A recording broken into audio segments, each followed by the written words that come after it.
ఒక గ్రామంలో రామయ్య అనే రైతు ఉండేవాడు. అతను చాలా పేదవాడు కాని ఎంతో తెలివైనవాడు. అతనికి పెద్దగా భూమి లేకపోయినా చెరకు కార్మికుడిగా పనిచేస్తూ కష్టపడి జీవించేవాడు. అతని మంచితనం, నిబద్ధత వల్ల గ్రామంలో అందరికీ ప్రీతిపాత్రుడయ్యాడు. ఒకరోజు ఆ గ్రామానికి కొత్తగా ఓ ధనవంతుడు జమీందార్ వచ్చాడు. అతడు అత్యంత లోభి మరియు మోసగాడు. రైతుల భూములపై కన్నేసి వాటిని స్వాధీనం చేసుకోవాలని ఆలోచించాడు. అతడు రామయ్య వద్దకొచ్చి అన్నాడు, ఓ రైతు, నీ భూమిని నాకిచ్చేస్తే పంట అర్థం అయిపోయిన తర్వాత మనమిద్దరం సమానంగా పంచుకుందాం. కాని ఒక చిన్న నిబంధన, నేనేమైనా నిబంధన పెడతా. రామయ్య నవ్వుతూ, సరే చెప్పండి, ఏం నిబంధన అన్నాడు. జమీందార్ అన్నాడు, ఈసారి నేనేమీ వద్దు, నేనికి పంటమీద పెరిగినదంతా కావాలి, నీకు భూమిలో పెరిగినదంతా కావచ్చు. రామయ్య వెంటనే అంగీకరించాడు.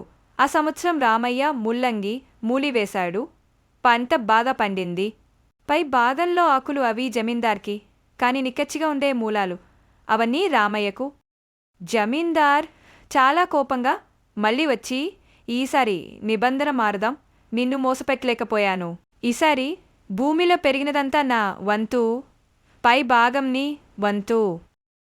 ఈసారి రామయ్య మొక్కజొన్న వేశాడు. పై భాగంలో సూపర్ బుత్త రామయ్యకి, కింద ఉన్న వేర్లు జమీందార్కి.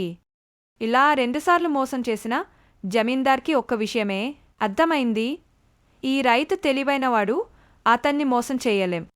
చివరకు జమీందార్ వచ్చి, రామయ్య, నిన్ను మోసం చేయాలనుకున్నాను, కాని నువ్వు నిజాయితీగా తెలివిగా వ్యవహరించావు. నీవంటి మనుషులు నాకవసరం, మనం కలిసి పనిచేద్దాం అన్నాడు. రామయ్య నవ్వి, పనిలో నిజాయితీ ఉంటే ఫలితం ఎప్పటికీ మంచిదే అన్నాడు.